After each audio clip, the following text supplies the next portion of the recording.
there I am, Reverend Beth Walker. I am standing in St. Michael's and All Angels Anglican Church Cemetery, a beautiful and peaceful place.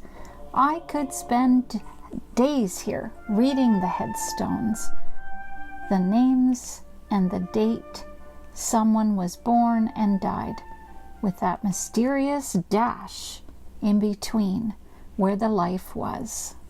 You know, the busy bit for Christians, our relationship with Christ, the Spirit, one another, and with the work to live out the gospel with God-given gifts and skills. Let us pause to hear our sacred story. A reading from the book of Ephesians. The gifts God gave were that some would be apostles, some prophets, some evangelists, some pastors and teachers, to equip the saints for the work of ministry, for building up the body of Christ, until all of us come to the unity of the faith and of the knowledge of the Son of God, to maturity, to the measure of the full stature of Christ. This is the story of our faith. Halloween is just in a few days. It is one of my most favorite times of the year. My son Cameron sets up some terrifying decorations in our front yard, complete with spiderwebs, witches that blow in the wind, headstones that indicate an imagined graveyard. The lighting creates creepy shadows. Added to the display are carved pumpkins. Their faces are both terrifying and funny. They twinkle in the darkness. As night falls, it is amazing to watch a variety of costumed little people who are dressed as Superman, Batman, Wonder Woman, princesses of every sort arrive, ninja warriors, wizards, zombies, who choose to cross this very scary terrain. Often, they walk in small groups.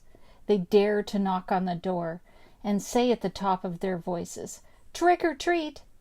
Parents call from the edge of the street, "Don't worry, you're okay, keep going." Their efforts and courage are rewarded with a handful of yummy candy. Now, this day has deep roots, and it is celebrated in multiple cultures around the world. Celebrations include ancient threads of folk traditions, such as honoring dead loved ones. Some folks use this day to appease evil spirits, and some mark the end of summer harvest and the beginning, well, in the northern hemisphere, at least, the darkest days of the year. Halloween is a carnival-like inversion of our dominant culture, and we embrace it for the most part for one day of the year. At its best, it's magical, a playful night of community building and neighborhood making. There is a spirit of wit and excitement in the air, a generosity of spirit. This event is multi-generational, reaching across cultural and language divides, and sweet gifts are given to children of every age by stranger to stranger, just for the sake of delight. And there is wisdom. I do not suggest that you wander about unescorted, but with assistance, especially during this time, during the pandemic. This celebration requires caution and a special call to ensure safety for all those who wander about. On Halloween night, as a community, we come together, one spirit, one story with its multiple threads, and one goal, to be in relationship with each other. And if you're like me, to collect enough candy to have at least one piece each day until Christmas arrives. This night of all nights is playful and goofy and just plain fun. In my holy imagination, this is the kingdom come. Homes decked out in mischievous fun, doors wide open to welcome all visitors, dressed up as heroes and villains alike. You are welcome just as you are, for a fistful of candy, abundance despite the costume you are wearing or just trying on for the first time. On this one night, We might even call it a sacramental glimpse of a kingdom that is here and possible. In our sacred story, the writer of Ephesians has already made an astounding claim, one of a God who chooses us as a people before we did anything to deserve it or desire it. Such grace both calls for and calls forth a life found in diversity of gifts and skills that is in line with God's intent for all of creation. The letter speaks directly to its Gentile audience, first followers gathered in communities in cities throughout Asia Minor.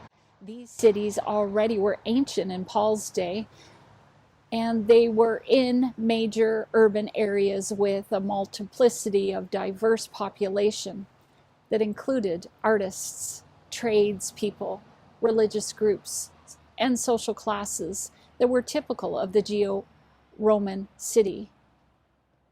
Ephesus, in particular, held an important place in Asia Minor as a city of substantial population, the location of the great temple of Artemis, and the place where great Asian games were held. In the midst of this city, believers claimed that they had been joined together into a holy temple in the great mystery, a dwelling place for God. In this letter, the writer calls upon these believers to abandon their old ways as Gentile and live in accordance with this new, diverse temple.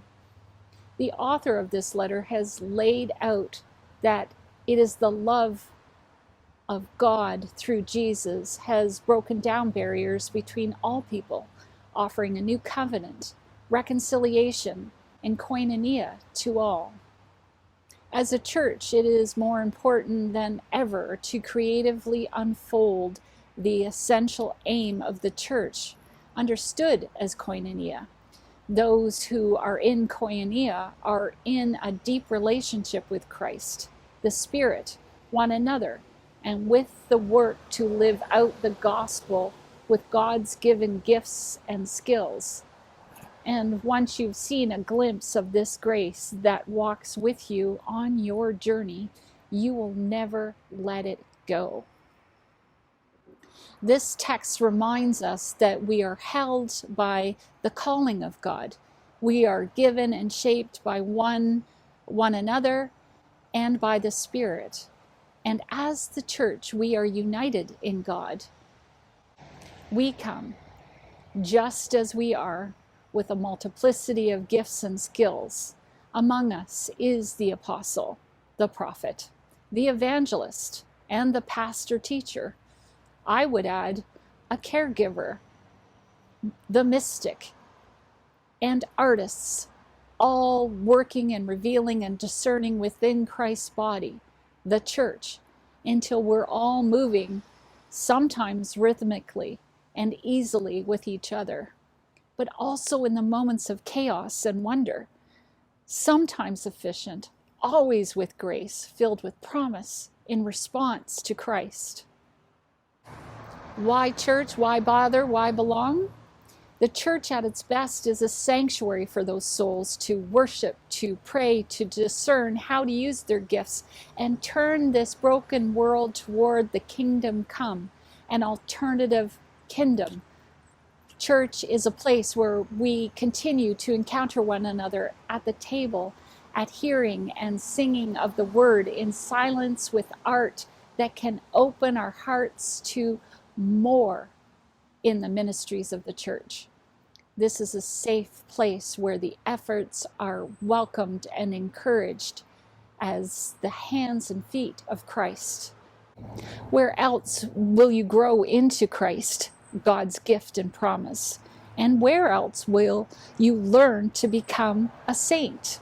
As I crouch here in this graveyard with those who have walked this path before, I acknowledge that we come into this life alone and we die alone, coming from and returning to a great mystery.